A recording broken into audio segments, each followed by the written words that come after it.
So again, so let's talk about running, for instance, right? So the best runners in the world, let's look at tribes people or the Tarahumara, right, who feature in Born to Run. They can whack out 400 miles in 48 hours, right? Which is like, what? It just seems so extreme, but actually it's biologically normal and it's a social norm to them. They're not a sitting culture, right? And they don't wear footwear, or they wear little minimised sandals that they've built.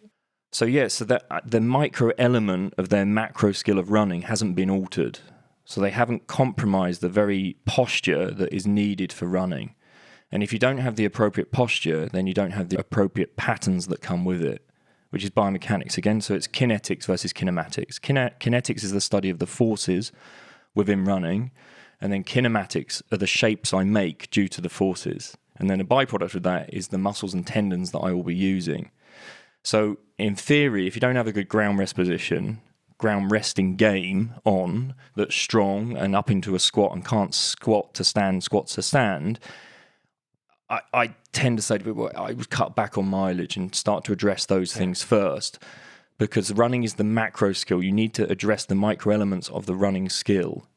And many people say, we just run naturally. Well, that's not true, because 70% of runners are giving up through injury. That's the American College of Sports Medicine.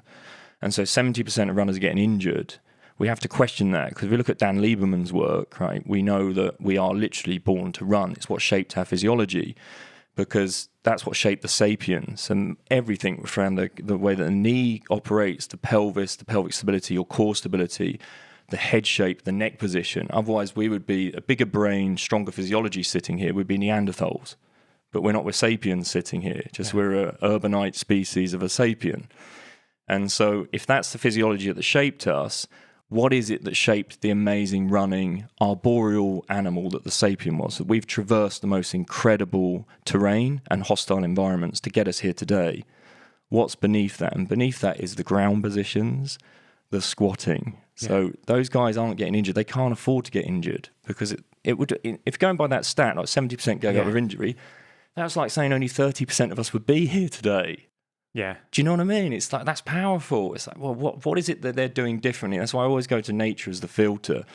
And going by ground rest position, it's not just about the physiology. You have to understand that even if you go like 10,000 years ago to yoga and Ayurvedic traditions, they were building postures for what? They were building it to be able to hold the posture within meditation deeper and deeper, so you could go beyond that. So that has a spiritual context to the shape. So if we build a really strong ground practice, it means that we can rest in position. So there's not just a physical experiment there. Socially, there's an experience, because it's demonstrating the appropriate behavior, but also spiritually, you get much more connected and in your body. And it means if you go into deep meditation, or you go into, I don't know, ceremonies or something like that, it means you have a strong vessel, a physiology that can sit in pose for hours, you know. So there's and the same as a Tarahumara, their running it's not about cardio. They're having a physical, social and spiritual experience, you know. They're reaching profound states in running, which is kind of what I've started getting to myself in achieving through breath work and the right technique. It enables me to be more relaxed. Yeah, you know? I love that thought. It's a physical, social and spiritual experience. And I guess one of the reasons I see running exploding these days is because people are craving that escape from the prison of modern life and modern living. And I think running is a very accessible way, or people perceive it to be a very accessible way, of getting out there and just feeling free.